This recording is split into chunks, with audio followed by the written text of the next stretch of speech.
Hello guys, good afternoon. I hope you are all doing fine today. Right, so today's lessons or short lesson is going to be on list, how to create list in Python. Right, lists are very simple. Lists, um, as we all know it, is a collection of similar objects put together. So we can make a list of food items, we can make a list of fruits, we can make a list of students in a class, we can make a list of the age of a number of students or people. So to create a list is endless. You can do almost anything with lists. You can store any kind of data in lists. Okay. So in today's lessons, briefly, I'm just going to take you through how to create a list and how to access the elements in a list. So without much ado, let's look at how lists are created. Lists are one type of data type that we have, just like how we have the numbers in terms of integers and float. We have strings, we have lists, we have tuple, and then we also have dictionaries. So let's look at what lists are and how we can create these kind of data types in Excel. It's always advisable that the variable that you declare for lists should be in the plural form because it's going to store more than one object. Okay, for instance, if I declare a variable for names, it means that I'm going to store all the names inside the names container, and this is the container I've declared here. That is our variable. And lists are denoted by using the square bracket. You can see that on my screen. Let me zoom out a little bit so you can see it better. So lists are created using the square bracket, right? And inside the square bracket, you can bring any object or any element that you want. And this could be from the basics that you have learned, how to use strings and numbers. Okay, so if I need to store names of students, then the names of students are going to be strings. Therefore, I need to bring my single quotes or double quotes. So I can put here John, and each item is going to be separated by a comma. So I bring a comma, then I bring MFA. So I've just stored two names in a list, and this is the list being stored inside the variable name names. All right, let me add two more. We have Amma, and Amma is a string, so I must give it a quote around it. And the last item, let me use Kofi. Okay, so I have just created a list right now, and this is more than a name. That is why the container that is going to store this list must be in the plural form. When you start working with loops where you can access each item one by one in a list, you're going to see things like help me to identify a name in the list of names. All right, so we need to use the plural form of the variable to declare the variable that will store the list. Now, how do I get to see all the items in my list appear in my console? I'll move to the next line and use the print function. So print to print the names container for me. Now when I run my list, I'll see the entire list displayed for me down here. Hope you are cool with it. Let me try one more. Let's say I want to get the ages of the students in my class. So I bring the ages, the plural form of the age, followed by a square bracket. Then since these are numbers, I can just write them without a single or double quote. 12, 50, 45, 60, 13. Then I can move to the next line and then print using the print function the age of the people.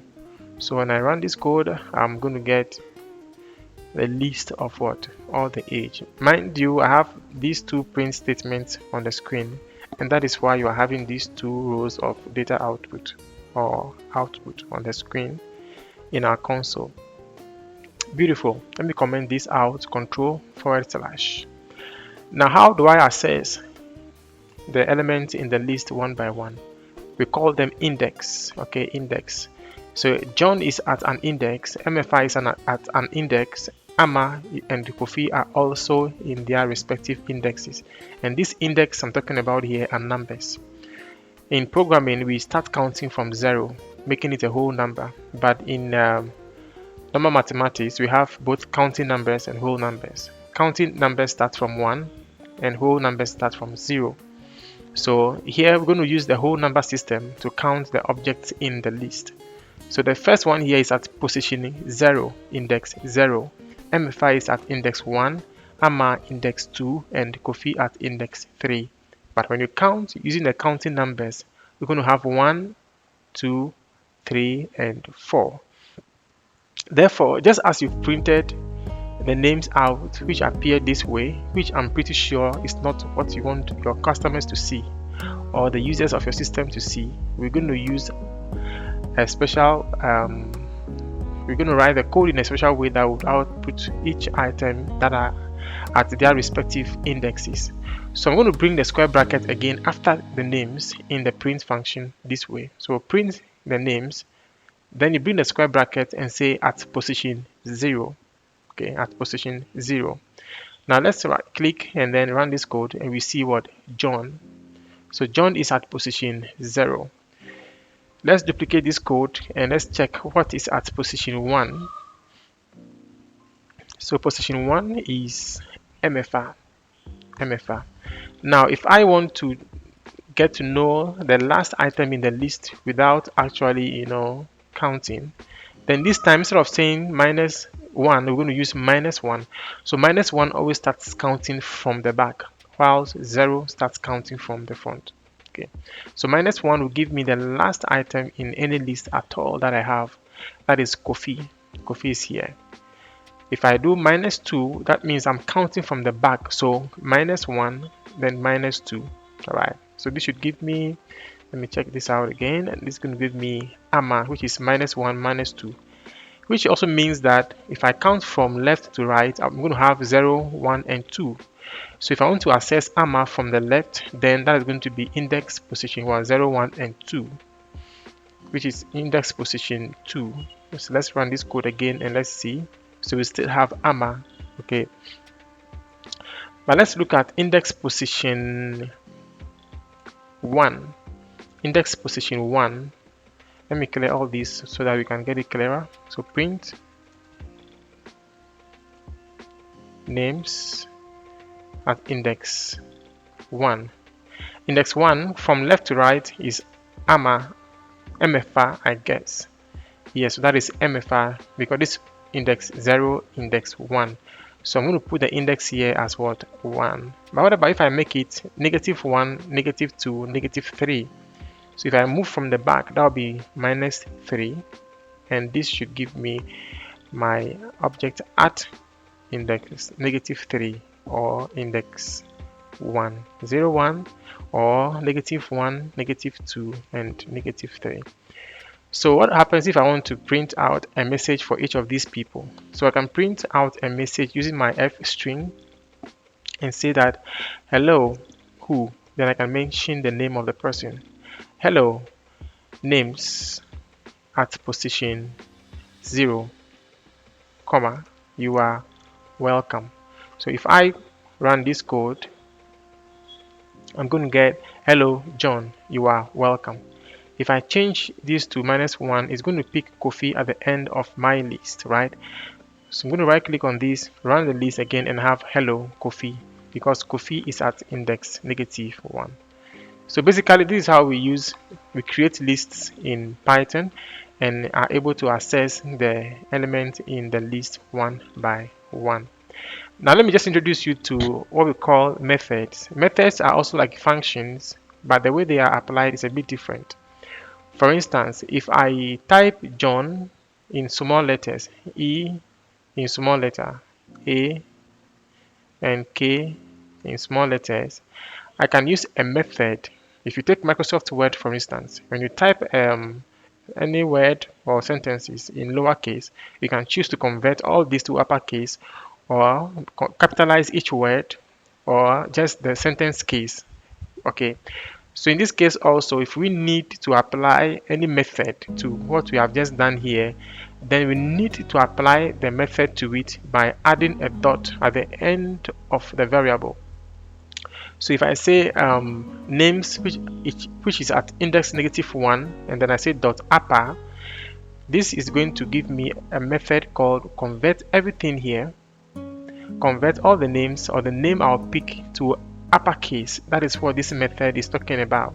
So when I run this code, I'm going to get hello Kofi. Now Kofi is all uppercase. If I use lower, then this is going to give me Kofi at hello Kofi, and Kofi is all in lowercase. If I use capitalize, then this will give me Kofi with capital K. Alright, so these methods can also be used to format the output of your text by deciding if everything should be uppercase, lowercase, or anyhow. Alright, so basically this is how lists are created. We looked at how to create a list by first of all making the container name plural, and then we bring our square bracket, opening and closing it. Then inside it we have different data that is being inputted. So each is separated by a comma and a comma. You can even mix this up with numbers if need be, comma 48. It doesn't matter, it still works. Sorry, not dot 48 but comma 48. Alright, so these are strings and these are numbers. Whether string or number, make sure that you separate them with what? Commas.